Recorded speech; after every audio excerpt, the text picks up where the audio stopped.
Hi, everyone. Welcome to the Art of the Possible series. I'm Nihali Niyogi, and I am a principal cloud solution architect at Microsoft, focused on advanced networking. In my role, I work with diverse set of Microsoft partners. If you've been following along with us, this video is part of the broader ISV series, and today we are going to kick off the Cisco SD-WAN series. There are two integration points at a broad level. So let me share the official documentation. I usually like to start over there. What you see on my screen is the official documentation from Cisco. And we also have a few other supporting documents on the Azure side. And you can see that it is under the Azure Virtual WAN documentation, and we show the Cisco SD-WAN integration over here, and it is often referred to as Cloud OnRamp for multi-cloud. We have another set of documentation from our M365 side of the docs, where we have M365 informed network routing, and where we show the integrated SD-WAN solution. You could see the Cisco iOS XC SD-WAN over here. And then we have some awesome docs on the M365 network connectivity principle as well, which we will go deep dive in the future sessions.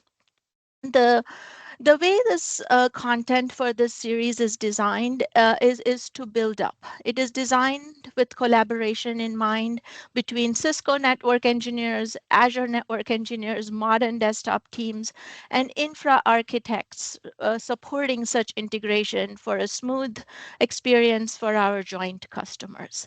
From the Microsoft side with me, I have my co-host Cynthia, whom I've been working closely over the last 6 months, and we've collaborated with our ISV partners to provide more insights and best practices. Cynthia is one of the top networking professionals I've met in the industry, and she brings a lot of depth on the SD-WAN side as well. We also have Jeff Mealife, who is our program manager on the M365 core team, and his networking background makes him an invaluable resource for our networking viewers. And large shout out to Ryan, our partner technology strategist for Cisco. He's unable to join, but I want to thank him for his contribution to the project. And next, we have amazing members from our partner Cisco team, whom we've collaborated over the last few months to put together this content. So thank you, Cisco team. And lastly, thank you to all the networking SMEs I see in the Q&A panel from broader Microsoft for supporting this series behind the scenes. With that, let's go through the round of introductions. Cynthia, we'll start with you, and then Jeff, and then we'll turn it over to the Cisco team. Cynthia, over to you. Thanks, Nihali, and thank you for the great introduction. So I'm Cynthia, and I'm an Azure Networking Global Black Belt at Microsoft. My role is to help customers through complex networking and cloud networking scenarios, like some of the people in the audience here as well. And with Nihali, we had the pleasure of running the ISV series now for a while. And happy to deep dive on Cisco SD-WAN during this one. Jeff, over to you. Thanks, Cynthia. Hi, I'm Jeff Mealife. I'm a product manager in the Microsoft 365 core networking engineering team. And amongst my various duties, I work closely with some of our partners in the networking industry to ensure that we've got super clear guidance about best practices for Microsoft 365 customers connecting to our cloud services. And we've been working very closely with Cisco for many years now, both to ensure that their products align to that guidance and make it very easy for our joint customers to take advantage of that guidance and get a great experience with our products as a result, but also to do some even deeper integration in terms of sharing of telemetry and building some interesting, fairly unique experiences as a result. Cisco was our launch partner for the Microsoft 365 Informed Network Routing feature, and we'll be talking about that in detail in a future session. So happy to be here today to celebrate the partnership. And I'll hand it over to Joe from Cisco. Yeah, hello, my name is Joe McCartney. I am a SC for the Cisco, and my role at Cisco is supporting Microsoft from a go-to-market perspective. I'm not tied to any one solution. Any solution that Microsoft and Cisco come to market with or are thinking about getting into it, my team is involved with. So with that, I'm going to hand it off to Steve for his introductions. And one thing to note, I do work very much with Ryan Zanowski, who Nahali just mentioned. We're constantly talking every day, practically, onto different various integration points that we have. So. Perfect. Thanks, Joe. So my name is Stephen Penland. I'm a solutions engineer, and I'm focused specifically on everything SD-WAN and routing for Cisco. And cloud services are obviously a big part of that. That said, I'll hand it over to Natisha. Hey everybody, good morning. My name is Natisha Bhatia. I'm the product manager on the SD-WAN team, focused on our cloud networking portfolio. Specifically with Azure, I work on our virtual WAN integrations. Super excited to be here and talk a little bit more of the magic that Microsoft and Cisco make together. Thank you. Over to Mihalina. Hi everyone, my name is Mihaela Somerska. I also go by Mia if it's difficult to pronounce.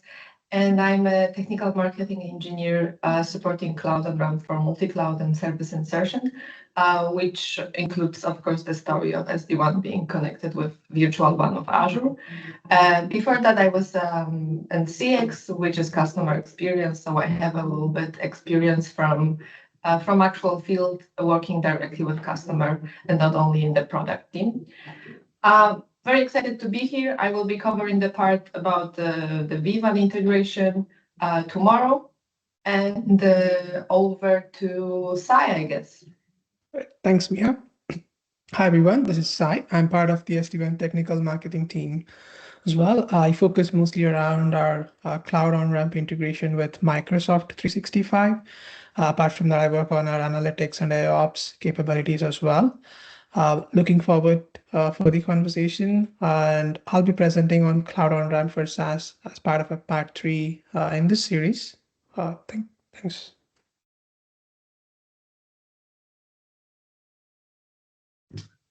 Did we cover everybody from Cisco? Is there anyone else who would like to do the introduction? Okay, Nahali, I guess. I think we got everyone. I'm just not sure if we got the video recorded because it was in the gallery mode. So I'll just share it here just in case we didn't get everyone. But just wanted to say hi to everyone. All right. So with that, Joe, you are up next. So I'm going to spend a couple minutes just talking about the Cisco-Microsoft partnership, as well as how we integrate as a company. And then I'm going to hand it over to Steve, who's going to start the overview on the SD-WAN. But I always say pitch is worth 1,000 words, right? And this slide was built by Amy Bajo, and she's probably a recognizable name for many of you on this call. She's the Cisco-Microsoft Alliance Manager. And the call here that I like to use this slide is why, if you're listening to this call, if you're a Cisco or Microsoft seller, why should you care? And quite frankly, because these people care. These, we've got from Microsoft in this picture, Dave Maltz, and actually Chuck Robinson's head is in front. He's our CEO at Cisco. We've got Vasu Jakel and G2, our product manager, doing. And the reason they care is because they're talking to customers at the C level. And these C levels are saying the same thing. They want to see Cisco and Microsoft working together in the same sandbox. It's one of the funniest things I get working from Cisco and having a lot of interface with Microsoft. I think we are seen as wanting to be the technical lead and resources for this customer. But quite frankly, there isn't a data center in a large to mid company that didn't come from a Microsoft app that hasn't transferred to Cisco router, switch, Wi-Fi network. These customers have invested a lot of money in both companies, and they want to see us working together. And we are so much stronger when we work together. It is a 1 + 1 = 3 model. Okay. So how do we partner? Chip, how does it work? There's really 3 areas that we integrate with together. And the first one is around platforming. And basically platforming is just this. It's being able to have our Cisco solutions anchored into Azure. And this is more, it sounds easy, but it's been a little bit more of a challenge than realized, quite frankly, for 2 very big reasons. The first one is Azure became a viable alternative to AWS 10 years later, right? It was 2008 that you could swipe a credit card and buy cloud services through Azure. It wasn't until Satya worked on the Azure cloud, and by 2018, 2019 is a viable alternative. The problem is Cisco solutions, Webex, Umbrella, Duo, go down the list, predate that. So the second problem is we have built a lot of services, a lot of orchestration. Anybody who works with public clouds know that they are very different. What works in AWS and Azure are two separate clouds. And we have built practices in that now we have to be multi-practice. And to be honest with you, for us to take a Cisco platform that's currently in another cloud and move it to a different cloud, it's a 9-figure investment. Now, does that lead up to 9 figures in business and more? It certainly does. But just keep in mind that it's not as simple as just saying, let's an on and off switch. But with the partnership that we have in, every single Cisco product BU is very much aware and talking this. And what we're seeing is it's a 10 to 12 to 16 months of sitting down, getting the business deal signed. And then once we get that contract signed, it's another 3 to 6 months. Some examples of some of these solutions are just that: Splunk, Cybervision, multi-cloud defense. The second method in which we're able to integrate together is OEM. This, quite frankly, is you've got the #1 software company in the world of Microsoft, and you've got the #1 vendor for network hardware platforms in the world. It really does make sense to take a software stack from Microsoft and integrate it with one of our hardware platforms. And what we've got two that are worth talking about. The first one is a Microsoft solution, Azure Local HCI, where you've got the Azure Stack HCI, and it's the software stack for our UCS and our hardware platform stacks. The second one is Microsoft Teams Rooms, where our video conference devices are natively running Teams. And that's been a very, very successful endeavor with Microsoft. And the last one, it's the big one. It's around integration. And that's the deep integration where Cisco engineers and Microsoft engineers are working together in labs to develop and co-develop solutions. And we have 3 to talk about right here, or just to bring up. It's Duo, ICE, and of course, Calus SD-WAN. And I know that Jeff Miliff on this call was actually part of that original team back 5 years ago when it started, I believe. And with that, we have a team that you met that are going to go further now and talk about just disintegration, starting with the overview to go deep into various different features and functionality of the solution. So with that, I'm going to stop sharing and I'm going to hand this over to Steve to take on the overview and introduction of our Calus SD-WAN solution. Thank you. Sounds good. Thank you very much. Let me go ahead and get everything up. All right, so just to kind of level set as far as what we're going to cover throughout the rest of this session, we're going to start with just why is SD-WAN important, right? Why should everybody care? We're going to talk a little bit about SD-WAN overview, so not necessarily to go too deep, but at least to provide some level of foundation for customers, partners like Microsoft that want to be able to have labs and proof of concepts and understand how it works. And I'm going to go through a demo with that as well. We're then going to look a bit at our Cloud OnRamp. So we're going to do a brief overview today of what Cisco Cloud OnRamp is, and then we'll dive deeper into it over the next couple of sessions. And we'll wrap up with just a quick couple comments on how the Cisco SD-WAN solution is available on the Azure Marketplace. So let me start out with just why SD-WAN. Historically, when we look at the wide area network, we built it in a way where we made a couple of assumptions. One was that data centers are where all of the applications resided. And we had different branches, and those branches had users or devices, right? They could be offices, hospitals, manufacturing facilities, and so on. But they would connect back to these data centers to provide access to those applications. And they do this over some form of private transport, typically. So these could be point-to-point circuits.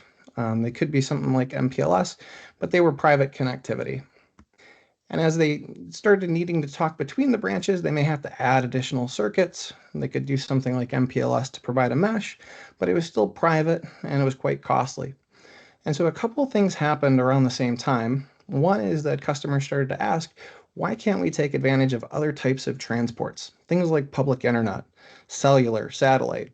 and start to use that alongside of some of the private transports we still want. And this is what introduced kind of that initial value prop of SD-WAN, was providing that transport independence.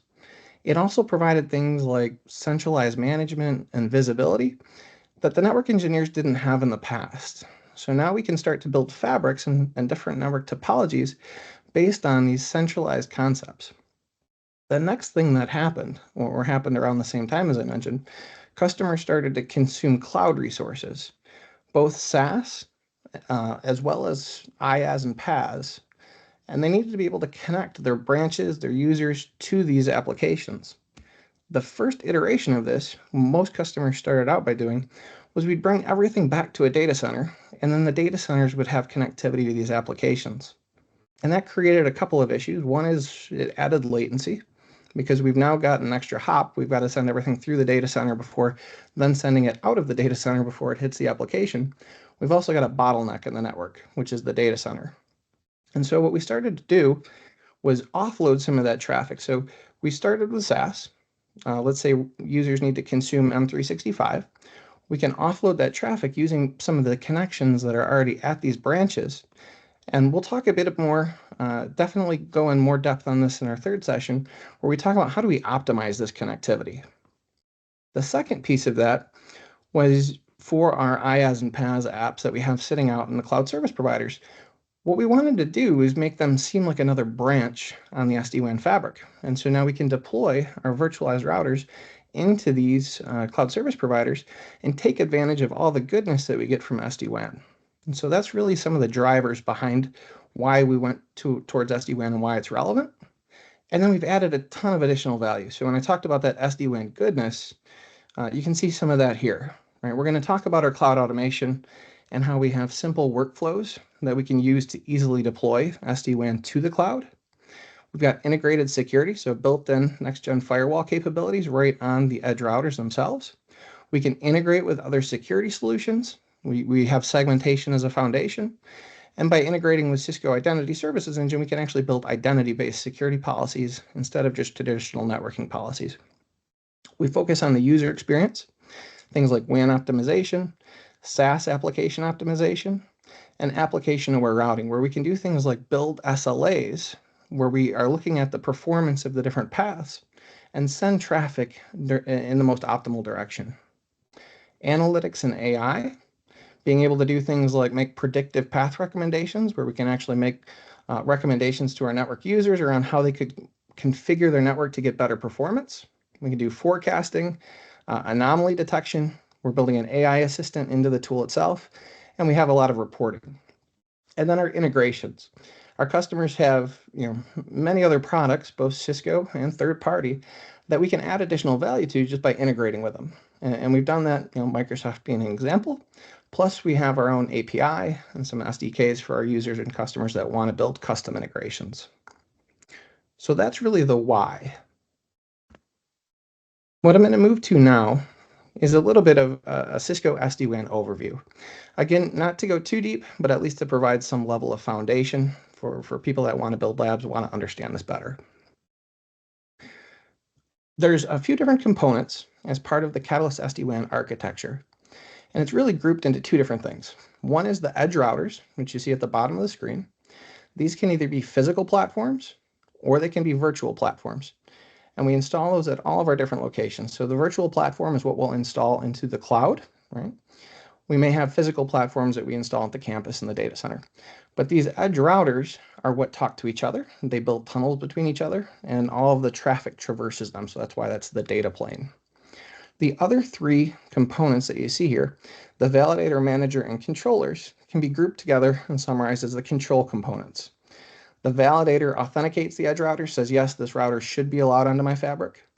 The manager is actually your single pane of glass for day 1, day 0, day 2 operation. So this is where you're going to build all of your configuration, all of your policy is going to get built in the manager. So when we do the demo, we'll be focused on the manager. That's really the only thing that the operators are going to interact with. And then we have the control plane, which handles the route redistribution, the connectivity information, all of that. And so having grouped these into two things, one, the control components, two, the edge routers, Let's focus on the control components for a moment. And these are just virtual machines, so they can run in a variety of different environments. Sorry. Go back. So one option is deployed and managed by Cisco. We can actually deploy these SD-WAN control components in the cloud. So this is actually running in Azure or AWS, but it's within the Cisco tenant. And we can actually manage these for our customers. We can deploy them using a managed service provider, or the customers can deploy these control components themselves. So the idea is not to make this complex, but to give our customers choice. So for example, if a customer needs the controllers to be on-prem for some reason, they can do that. If the customer says, hey, we do want these controllers in Azure, but we don't necessarily want them in the Cisco tenant, that's an option as well. So moving on from the control components to the actual fabric itself, I'm just going to walk through a couple of terms that you'll see when I do the demo, as well as will be useful for the next couple of slides. So first is overlay management protocol. And this is the protocol that runs the control plane for us. I'll dive deeper into this in the next slide. Color is basically just a tag that's used to identify a transport type. So an example of a color would be public internet or MPLS or LTE and so on. The system IP is just a unique IP per device, so it's an identifier.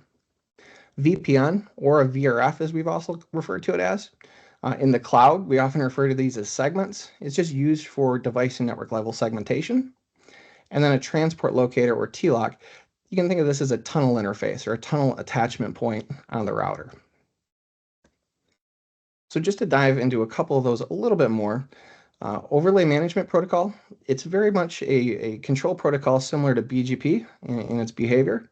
It runs between the WAN edges and the controllers. And really the important piece to note for this is that it does lower the control plane complexity and raises the solution scale versus some of the traditional control plane protocols.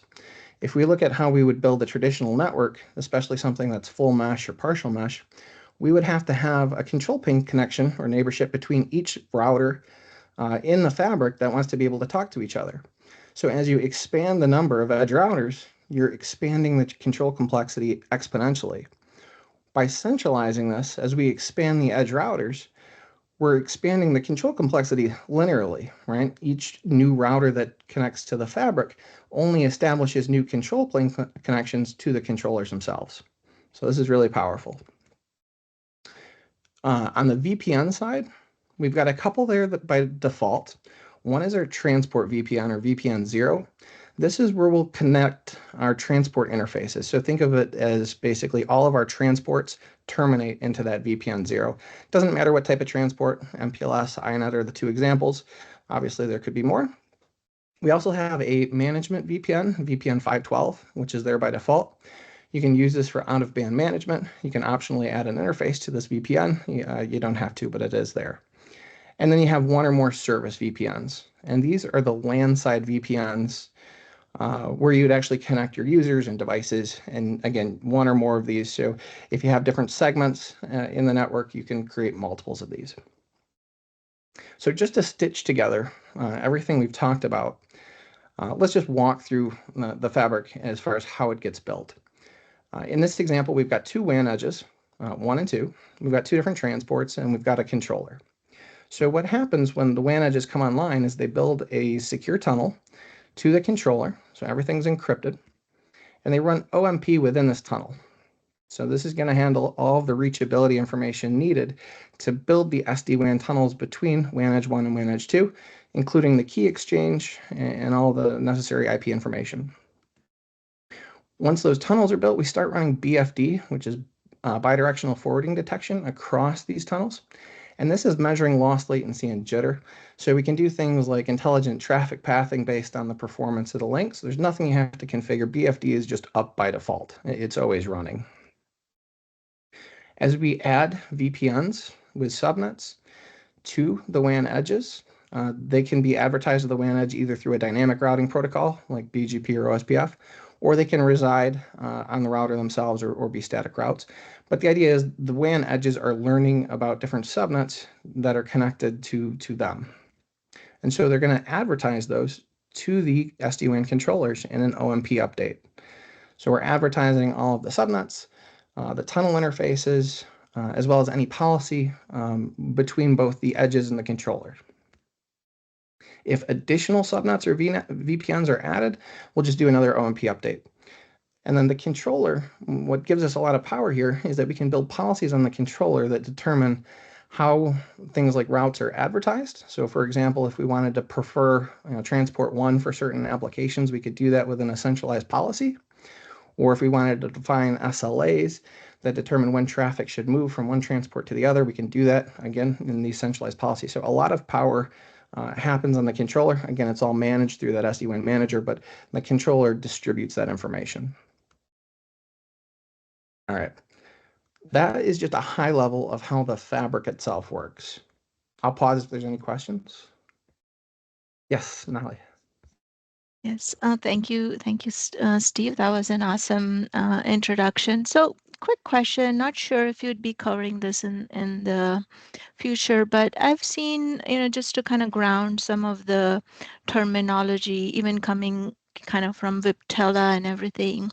So I've seen some terms: vEdge, cEdge, vManage, and SD-WAN manager. Would you just, for the benefit of our viewers, kind of just share those terms? Yeah, great question. And I actually meant to cover it here, so I'm glad you reminded me. About a year, maybe a year and a half ago, we did rename some of the components within the SD-WAN fabric. So if we just look at this slide here, traditionally we used to have what were called vEdge routers. Those were based on kind of a legacy operating system. We're just calling them edge routers now. They all run iOS XE. Which is our networking operating system for our enterprise routers. The validator was formerly called vBond. So if you see vBond in any of the older documentation or older versions of code, that is now the validator. The manager was formerly vManage. So again, vManage was changed to manager. And then the controllers were formerly vSmart. And so again, no functionality change there, just a naming change. And these are going to be the names we go forward with, and you'll see in newer versions of code and new documentation. Does that clarify? Yeah, perfect. Yeah, and going back to the other slide where you had the SD-WAN manager options. Mm-hmm. Right here. I just wanted to call out for our viewers that you can, like Steve mentioned, you can indeed run the third option, the one that says deployed and managed by the customer. You can indeed run that in Azure on VMs as IaaS VMs. But in your experience, Steve, which option do you see the most common, and what would be like the pros and cons of picking between these two, between these? Yeah, good question. I would say the most common method is still the one here on the left, deployed and managed by Cisco. Mm-hmm. The reason being that it takes the operational burden away from the customer, in that we have automated scripts that deploy these control components, and then our cloud ops team will basically do the monitoring of them. So if CPU or memory or anything were to start having issues, they would take action. So that's a very common scenario. It's also included within the SD-WAN license. So that is enticing for many customers. The middle one is often seen with some of the customers that are bought into managed service providers and doing IT as a managed service. And then the third, the deployed and managed by the customer, I see this in a couple of different situations. One is highly regulated industries, things like utilities or environments that require a high level of control over their own infrastructure, as well as in some of the European countries where there's a lot of regulations that require them to either run them on-prem or within their own tenants. But the most common is still kind of the one on the left, which is deployed and managed by Cisco. Great. And Cisco would also keep that, the one that's deployed in the cloud, up to date in terms of the version and everything, right? There's a couple of different models as far as how that works. We do have a cloud delivered model where we would handle the software image upgrades and things like that. Some customers may not like that and they want to control it themselves. So again, we're just about providing options and flexibility for the customers. Got it. Thank you. All right. I'm going to move on to we've talked about the control components. We've talked about how the fabric gets built. Let's talk about how we actually bring the edge routers onto the actual fabric itself. So there's 3 steps in deploying a Catalyst SD-WAN network. 1 is to deploy the control components. 2 is to onboard the SD-WAN edge routers. And then 3 is the control fabric behavior. So 1, we've kind of already done, because in this environment, these were deployed by Cisco. 2 is where we're going to focus for the next couple of minutes and do a demo. And then 3 is a bit beyond the scope of this, but that's where we build a lot of our policies and application-aware routing and some of the really powerful things that we can do with SD-WAN. But for the next few minutes, I'm going to focus in on number 2. So to onboard an SD-WAN device, there's a couple things you'll need. 1 is a smart account, which is a account that typically each organization will have a single smart account.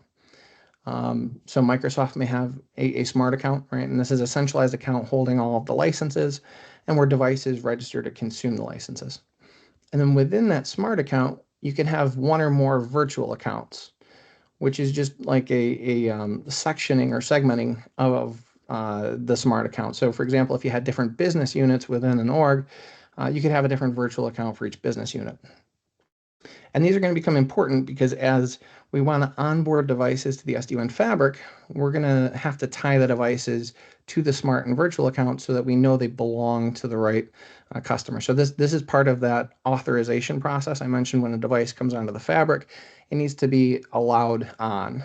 And we do this in what we call the plug-and-play portal, which is linked to that smart account and virtual account, and it's used to automate the deployment of the devices to the fabric.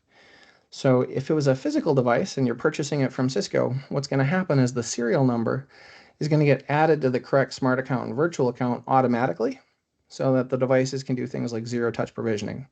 This is handled when the order is placed. It's just put into that smart account. With a virtual device, which is what we're going to do today, and our virtual device is called a C8000V or Catalyst 8000V, what we need to do is generate virtual serial numbers or UUIDs. And we generate these in the plug-and-play portal, and we sync them to the SD-WAN manager to allow for deployment. And so I'm just going to demonstrate this process of 1, creating a UUID, pulling it into the SD-WAN manager, and then deploying that virtual router. So let me go ahead and go into my environment. Just a second, I need to move around some bars. The first thing I'm going to do is go into what we call Cisco Software Central. The URL is software.cisco.com. And this is where we handle all of our licensing, software downloads, as well as that plug-and-play portal. In the upper right, we can see, in my case, I have the smart account listed, PNP SD-WAN POC. So if you were a customer or a partner logging in, you would have your smart account showing up in the upper right. I'm going to scroll down, and the part we're interested in is network plug and play. So I'm going to click that. And you can see in the upper right now, I have my smart account, and there's also this additional item to the right, which is our virtual account. And in this case, that's not the right virtual account. So let me go ahead and select the one I'm using for this lab. So again, as I mentioned, you have 1 smart account, multiple virtual accounts. And here's where I have my devices. And you can see I have a couple physical devices in this lab. I also have some 8000V UUIDs generated. I'm going to go ahead and just add another one. So because we're deploying a new router, we need a new serial number for it. I'm going to click Add Software Device. And what we do is we type in the PID, which is product ID. In this case, it's just a C8000V. How many of these do I want? I'm going to select my controller profile. And I'm going to say these are going to be in controller mode. So all this is really doing is going out and generating a new serial number that I can then consume. So I'll click Next, Submit. And of course, we want a survey.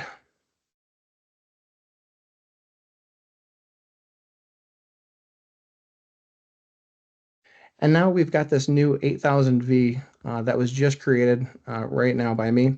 If I click on it, we can see this serial number at the top. It's C8K-96A and a very long number of digits. So what I need to do now is pull this serial number into our SD-WAN manager so we can then assign a configuration to it. And so I'm going to go to my SD-WAN manager. You can see I've got a couple devices up, just 3, small lab at the moment. But what I'm going to do is go to my configuration, and I'm going to go to my WAN edges. And this is where you would pull in this new serial number we created. So I'm going to click Sync Smart Account. Now, if you have this deployed in the cloud, we can simply sync it by using my login, and it's just going to go out and fetch it from the plug-and-play portal. If you had it in like an air-gapped network on-prem, we do have the ability to actually upload a file instead of doing this sync. But I'm going to go ahead and do this sync. Next. And that was my Cisco username and password. So the same username and password I used to log into the plug-and-play portal is what I use to log in here. And so I've got my one Edge device that I'm going to bring in.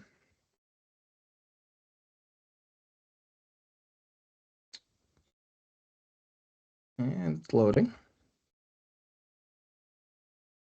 Okay. Now we can assign a couple of things here. One is I'm going to assign the host name. So for this example, we're just going to create a fake branch, and we're going to call it Iowa. And I'm going to give it a system IP. Again, this is just a unique IP address. And I'm going to assign it to the Iowa branch site. So that's just a site that I've created. I'm going to apply this. We'll hit next, next. And what it's doing is it's adding that into my device list. So if I go back to the devices and WAN edges, you'll see I now have this Iowa with this serial number that we generated. Now, obviously, we haven't built anything yet. This is just kind of like a container that holds information about the router that we're going to be building. And so what I need to do is assign a configuration to this new serial number that I brought in. And so I do that by going to my configuration group, and I've got a very basic one here that I'm going to use for this demonstration purpose. Single transport, so I just got one internet transport, and I just have one small VPN with a loopback in it. But I'm going to add that serial number to it. And by the way, these configuration groups are created using a workflow. So everything is pretty simple to get off the ground as far as building out the configuration. You just define how many LAN interfaces, how many WAN interfaces, and it builds it out for you. So I'm going to deploy to this device, which is not actually alive yet. So if I go ahead and look, we've got different variables. These are already filled in because I went through and put in that system IP and the host name before. I do have a variable for the loopback, so I'm going to give this an IP address that I know is unique on this. And I'm going to click next, and this is going to generate a configuration that will get applied to the device when it comes online. And I'm going to go ahead and hit deploy. And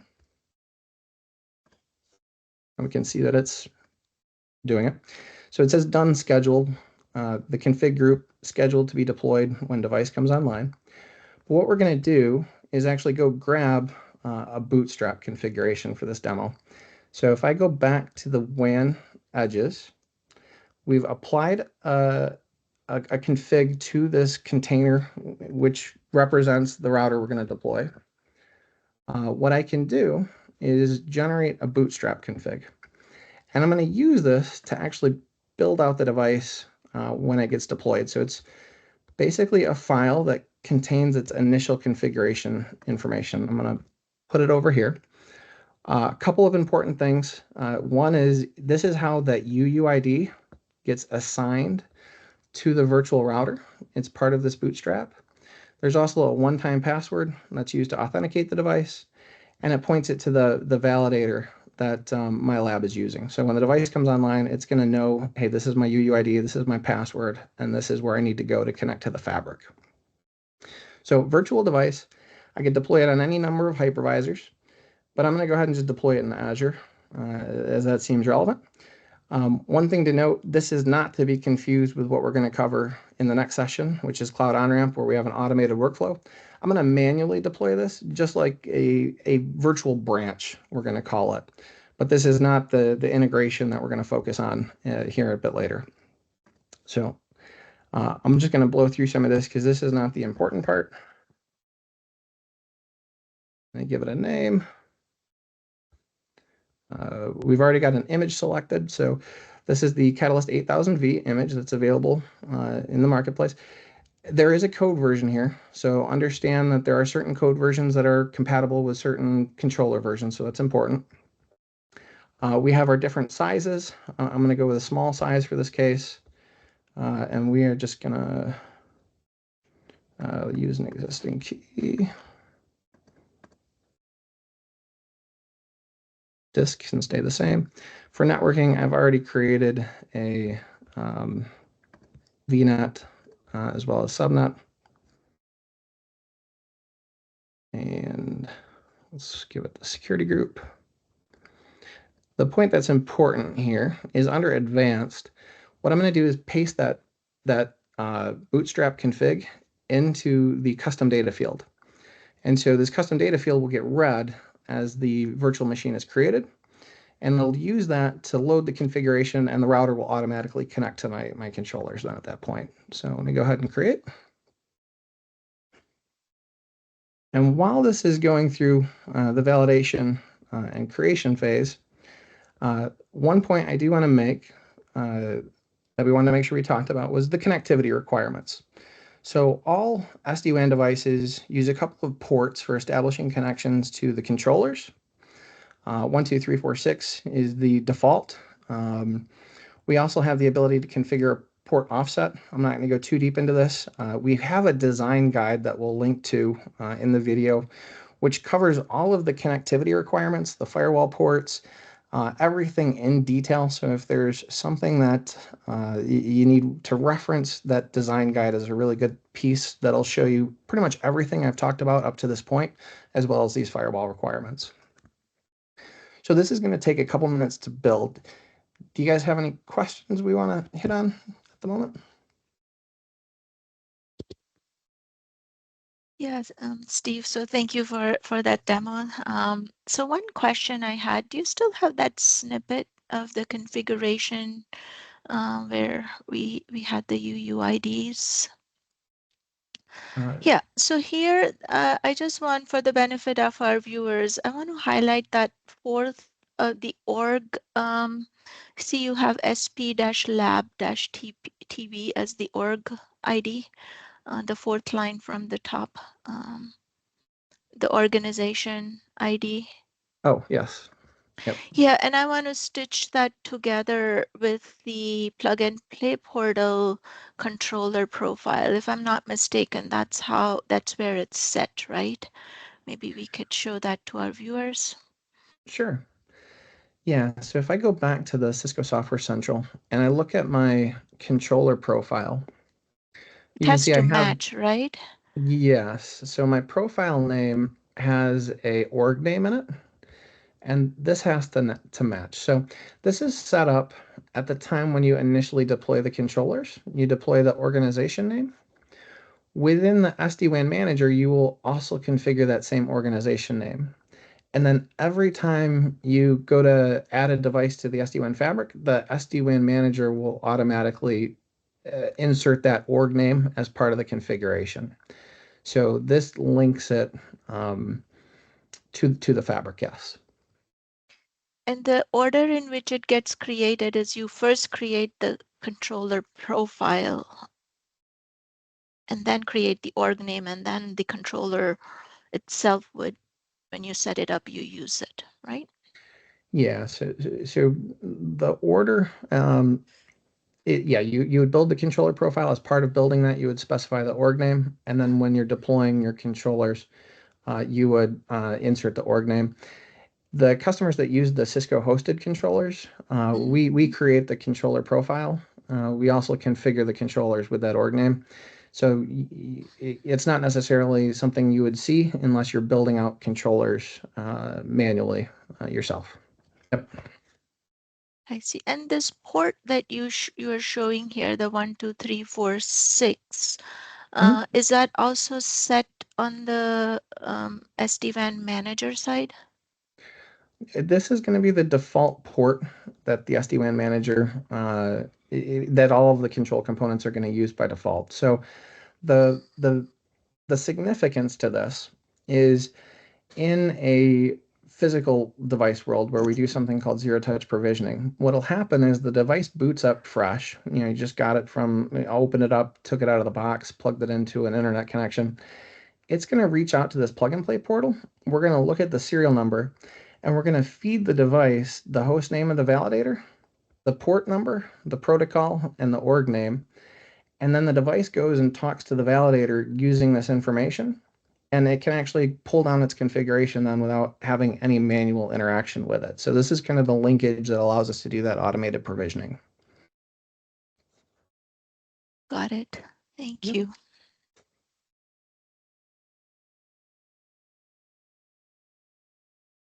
So while we wait on this SD-WAN, the cloud manager, SD-WAN manager, are you restricting access by whitelisting certain public IPs, or is there a way to access this privately? Yeah.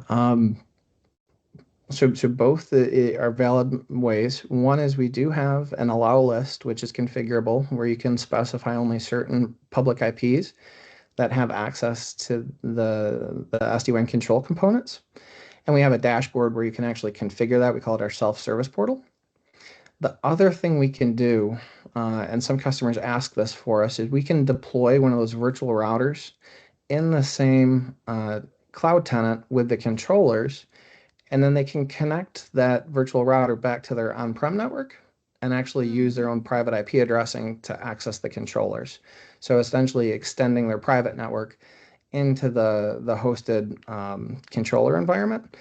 And that's useful for if they want to do things like send syslog to a private syslog server or use TACX to an on-prem private TACX server, right?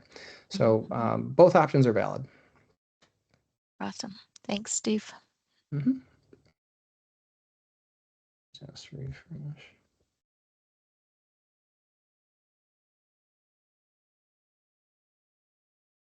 Okay, and I see it's up now, so let me just, I'll flip right back. Okay, and so now we can see that we've gone from having 3 WAN edges to 4 WAN edges. If I look at the devices, I can see this Iowa branch router is available on the SD-WAN fabric. It looks like it's still coming up a little bit, so it has its control connection. We're still building out some of the tunnels. Let me go ahead and take a look at it. We can see the device itself. We've got our system IP here. We've got our site number, which is associated with that Iowa site I created. We'll start to gather all sorts of information about this as the device comes online, things like CPU memory, interface statistics. The point to note is we do also have the control connectivity here. And we can see right now it's still in the deployment phase, so it's coming up. But what we should see once this is up and running, we'll have connectivity to the SD-WAN manager as well as the controller. Here we go, I just refreshed it. So off of the public internet connection on that edge router, we do have what we expect to see as far as the control connections. And if you ever did need to troubleshoot that, we do have the ability to go in and run real-time commands on the device, or you can log in via the CLI. But if I just look, for example, at the control connections, I can see they're up. We can see the private IPs, the ports they're using, the colors that I mentioned earlier. We can also look at our BFD sessions. We'll see tunnels up yet. And we do. So these are tunnels to other SD-WAN sites. We can see the source and destination IPs, the ports, encapsulation, all of the good stuff that you want to see to make sure your network is functioning as expected. Okay. With that, I believe that was the end of my section. I'm going to go ahead and hand it over to Natasha. Let me stop sharing. Yeah, so real quick, before we hand it to Natasha. So what Steve just demoed, just for a broader context, is the 8000V kind of a simulated branch. So when and tomorrow when we do our next session, we will be doing the vWAN deployment, so we can stitch it all together. So we have a simulated branch, and then we have 8000 Vs in vWAN. Okay, so this was not a very common scenario like Steve mentioned, but we were simulating a branch. So thank you, Steve, for doing that. And Natasha, I'm sorry about that. Over to you. No worries. Give me a second to Are you able to see that? Yes, thank you so much. Awesome. Well, Steve set us up pretty nicely with just understanding what SD-WAN is, the magic of it, and trust me, he did not even scratch the surface. So, if you have any questions, he's your go-to expert. But what I'm gonna do here now is kind of set the stage for part 2 of this video, which is okay. Brilliant, SD-WAN, how do you set it up? And it can do a lot of things. It can optimize your wide area network. But how does it integrate into the cloud infrastructure that customers have set up is within Azure? And for us, this feature is called Cloud on Ramp. And Cloud on Ramp for us also stands on kind of 4 different pillars, with the underlying base of Catalyst 8000V as the hero product. You already saw a demo how you bring up a Catalyst 8000V, but a lot of those processes are actually automated when we talk about Cloud on Ramp. So what is Cloud on Ramp, right? The first part of Cloud on Ramp is Cloud on Ramp for SaaS. And this is essentially an application optimization experience, enhanced experience for all your SaaS applications. We are going to have a whole dedicated session, which is part 3 of the video on Cloud on Ramp for SaaS. And so I will not go too deep into it, but I'll give you a sneak peek on what are the benefits. Why should you even log into that part 3 of the video and you want to be there? So we do support about 4,000 plus, custom apps, and not just the regular Microsoft 365 and other standard public SaaS apps. But if you have customized apps, we have a product called NBAR or SDAVC, which tends to read and recognize the type of these applications and accordingly optimize your traffic based on the application type. The second part is SD-WAN Cloud on Ramp for multi-cloud. And what this does is connect and build your cloud networks and also connect to your existing cloud networks. And when we say, extending your SD-WAN to the cloud, it sounds like a very simple sentence, but there are a lot of moving parts underneath. There's a lot that needs to work together. We have to bring up Catalyst 8000V routers. We have to bring up, the Azure vWAN and vHub. And then we need to make sure that all of these parts work together seamlessly. And that's what the multi-cloud automation does for you. And the beauty of this automation is that the way to do it kind of is consistent across the 3 cloud providers on the screen, so Azure and AWS and Google. And so if you have done it for one, you can do it for the other, which is great because then the learning curve is drastically reduced. As long as you understand the basic concepts of Azure, you can actually bring up your connectivity into Azure. The third part is middle mile connectivity. And what do we even mean by middle mile? So we all know that our connectivity globally is determined by a last mile connectivity where from your home or your office, you are connecting into a local point of presence of a service provider. And from there on, it's honestly a black box for a lot of organizations because there's a bunch of different providers which are connected to give you that global reach from one continent to the other, or even within the continent from one place to the other. And what we do is help you, optimize and sometimes create your own middle mile networks. And we'll double click on that as well. And finally, security. Now, security is no longer something that needs to be there or has to be there. It just is. right? It needs to be a part of every conversation. And so we help you create some of those seamless, secure environments for your multi-cloud infrastructure. And all these features have great, adoption by our customers. We have thousands of SD-WAN customers today who are using these products and are extremely happy. So please log into part 2 when we go into it, but let me just double click on the benefits. So we talked about SaaS application experience. What are some of the challenges that customers today see? Some of them, it's like spotty application experience. Why? Because maybe the path taken was not optimal. Maybe the application itself was flaky, and maybe it could have gone to a different pop of the same application. So to determine all of these, how do you optimize for the best application experience? That's something Cloud on for SaaS does. A lot of times the application is, might take non-optimal paths, which can bring in high latency or high cost because it took, the longer path or the more costly path. Again, that is something that you can optimize, and you can put in your preferences on what kind of path for a particular SaaS application your traffic should take. And finally, there's a lack of visibility because when you're monitoring from your, NOC, you probably may not have the same portal to access your SaaS traffic performance. And there's a lot of different panes of glass that you have to shift to. And what we do is kind of bring in the telemetry within SD-WAN portal to give you a deeper visibility and quality of experience.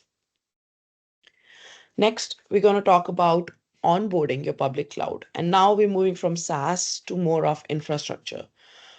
And the common challenges we've heard from our customers is, anytime you want to onboard a new cloud region, anytime you want to scale out to multiple cloud region or bring in even a new cloud itself, there's a lot of learning, there's a lot of replication of work. And our automated workflows actually solve many of these challenges. Once some of the key parameters are set, it's just a few clicks and you're able to bring up a whole new cloud region. Other customers come in saying, we have existing cloud infrastructure and, we just want you to bring it in and just seamlessly connect to it. Don't disrupt what I already have going. And like, great, you have an existing virtual WAN. You maybe even have vHubs deployed in the local regions. What we're going to do is bring in that connectivity and, take it up to the cloud edge, make sure the Catalyst 8000V interfaces beautifully with the vHub, and then, I'm sorry. So, make sure that the integration is seamless and it's kind of absorbed into the SD-WAN cloud on-ramp automation. And finally, of course, it has to be API driven. So you do have the option of deploying either via the GUI or through APIs. So that flexibility is always there. Next one, we're going to talk about, hey, great, we brought up the day zero is done, but what about my end-to-end day-to-day operations? So again, the same issues. Initially setup was great, but now I want to deploy it across multiple clouds. Hey, it's the same experience. If you've done it for one, you can do it for other clouds. You just need the basic parameters and, a quick 5-step process, set up your account, everything. And Mia is going to take it in detail in part 2, so I'm not going there. But again, consistent way to do it across clouds. Okay, great. Now I've brought it up, but I have multiple cloud portals to actually monitor and manage this infrastructure. And what we do is also bring in a lot of that monitoring into the SD-WAN portal to give you that consistent view for all your clouds at the same place. And finally, we talked about the middle mile. So the global middle mile today is fragmented. There may be multiple vendors which are actually stitching your connectivity. So you have to go through a lot of different contracts and a lot of negotiations, and also it's costly, it's hard to do, it takes a long time. And what we are doing is giving customers options of using cloud and co-location backbones as their middle mile, and that actually makes bringing up a middle mile a matter of minutes or hours and not days and months. And so that, and of course, there's an SD-WAN fabric which goes over it. So the entire network is, again, brought into that single pane of glass, one portal to rule them all. And the backbone also is a part of your SD-WAN network now. And finally, we're going to talk about security. So secure multi-cloud operations, yes, of course, needs to be there. What are the challenges? First of all, customers ask is, I need to secure my cloud applications and networks. Okay, that's a very generic ask. But from the network perspective, what are the things that we can do?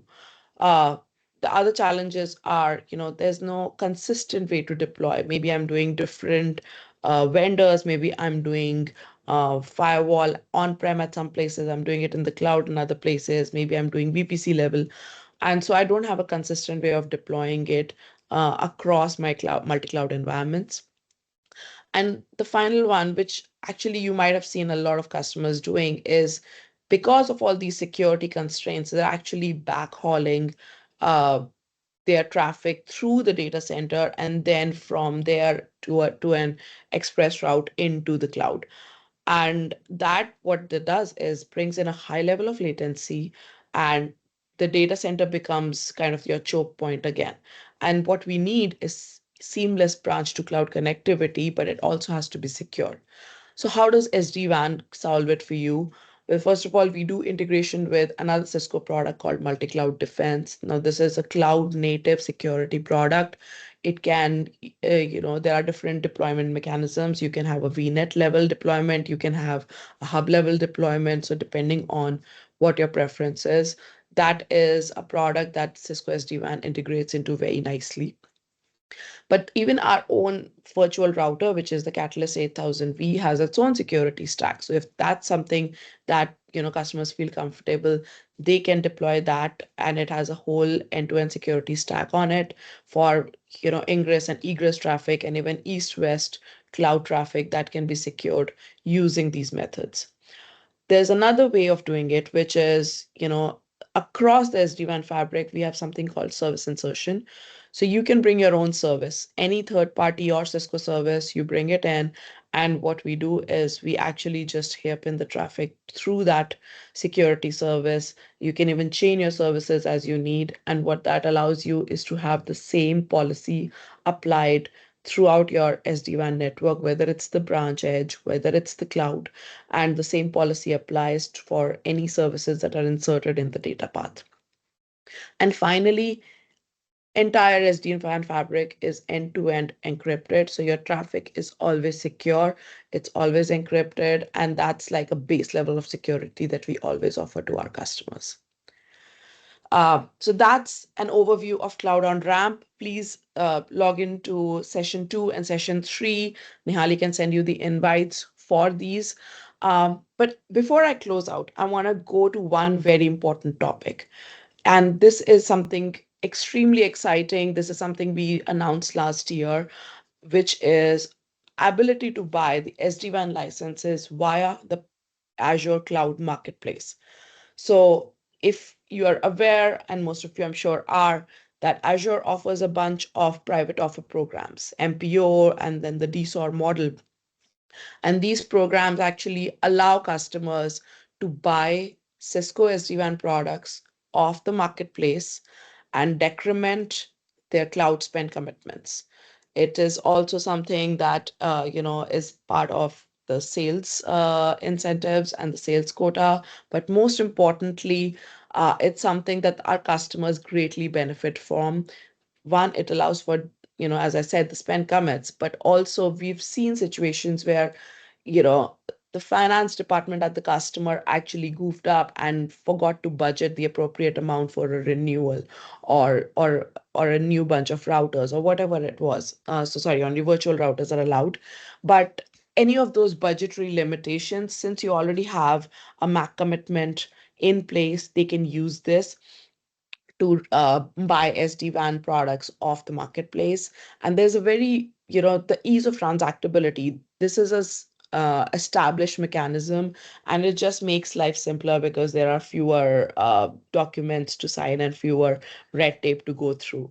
And the three products that are currently eligible to buy via the SD-WAN marketplace are SD-WAN licenses, both in the Cisco hosted model and the cloud delivered model, and also our Catalyst 8000V, the virtual router. So anytime you want to buy any of these products, as long as the controllers are hosted in Azure, these products are eligible to buy off the marketplace. So with that, I thank you for your time. And Nehali, help us close it out. I see a hand raised, so please, if there's any questions, happy to take those. Yes, thank you, Nitisha. Could you please go back on the previous slide? I had a question on the multi-cloud defense feature you mentioned. So I just wanted to know if it's integrated by default or if it comes as an add-on. It's a standalone product today, Cynthia, multi-cloud defense. All right. Yes, it's a acquisition from of Cisco a couple of years ago. But what we have made sure is that the Catalyst SD-WAN and multi-cloud defense products actually play very well together. So customer can buy each of them individually, but the beauty is in the integration. All right, thank you. Thank you. Excellent presentation, Nitisha. Appreciate that. Covered quite a bit of content today. So again, thank you, Steve and Nitisha, for your presentation. Cynthia, any other closing thoughts before we wrap this? No, thank you, Nehali. Excellent. And so thank you, Cisco team, for the presentation, and thanks everyone for joining us, and we will see you in the next video. Thank you.